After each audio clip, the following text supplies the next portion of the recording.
시청자 여러분 안녕하십니까, 모동입니다. 오늘 방송은 이재명 경기도지사와 각을 세우고 있는 조광한 남양주시장이 이재명 지사를 검찰에 고발했다는 소식입니다. 아주 이례적입니다.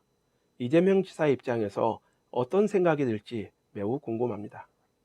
경기도 감사를 둘러싸고 수면 아래로 들어갈 것 같던 이재명 지사와 조광한 시장과의 전쟁이 시작된 것입니다. 사람의 본질은 변하지 않는다는 말이 있죠. 이번 사태를 보면서 드는 생각입니다. 특히 정치인의 경우는 더욱 그렇습니다.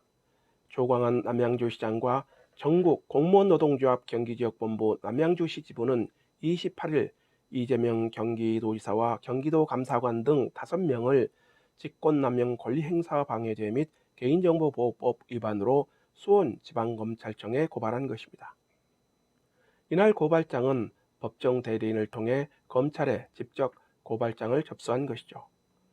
조광한 시장이 현역 시장인 만큼 직접 고발장을 접수하기는 어려운 것이 현실입니다.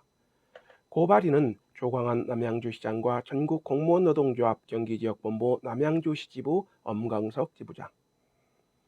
이번 고발은 지난 1991년 지방자치제가 전면 시행된 이후 경기도지사를 상대로 시군 지자체장이 행정적 절차와 관련된 것이 아니라 직권남용 등의 혐의로 공무원노조와 같이 검찰에 직접 고발한 것은 최초입니다. 그래서 이재명 지사에게는 아픈 날이 될 것 같습니다. 이들은 고발 대상자로 이재명 경기도지사와 경기도감사관, 조사담당관, 조사총괄팀장과 주무관 등 5명을 형법상 직권남용 권리행사 방해죄 및 개인정보보호법 위반으로 고발한 것입니다. 이들은 고발장에서 경기도가 최근 감사를 실시하면서 남양주시 공무원에 대한 인터넷 포털 사이트 아이디 및 댓글에 대한 개인정보 수집, 그리고 감사 목적을 벗어난 조사 행위는 공공의 이익을 위한 것이 아니라고 본 것입니다. 이들이 주장하는 것처럼 경기도가 이 같은 행위를 했다면 분명한 위법 행위가 될 것입니다. 아무리 경기도 감사라고 하더라도 법에 의하지 않고 이루어진 개인정보 침해는 위법일 수밖에 없는 것이죠. 만일 불법으로 개인정보가 수집됐다면 문제는 더욱 심각해질 수밖에 없다고 봅니다. 이제 공은 경찰로 넘어갔습니다. 이들은 고발장을 통해 당사자의 동의 없이 무단으로 아이디 및 댓글 정보를 수집하고 관리하는 것은 댓글을 작성한 개인들의 사상과 행동을 감시하려는 불법적인 사찰이라고 주장하고 나섰습니다. 만일 이들의 주장처럼 개인의 아이디와 댓글을 들여다봤다면 불법일 뿐만 아니라 어떤 과정을 거쳐 이 같은 개인정보를 수집했는지에 대해서 수사가 이루어져야 할 것입니다. 특히 개인도 아니고 공공기관이 개인에 대한 사찰 의혹이 사실로 드러날 경우 이는 간단한 일이 아니라고 봅니다.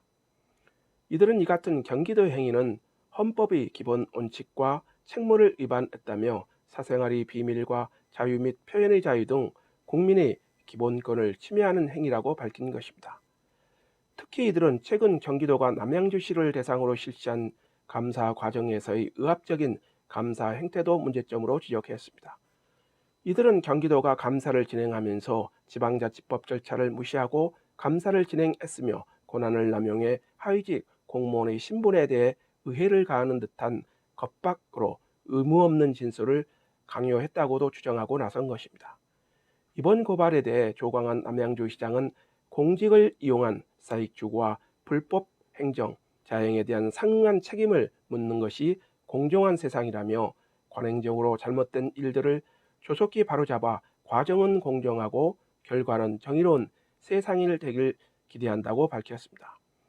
연말을 앞두고 이재명 지사를 상대로 한 조광한 남양주시장의 검찰 고발.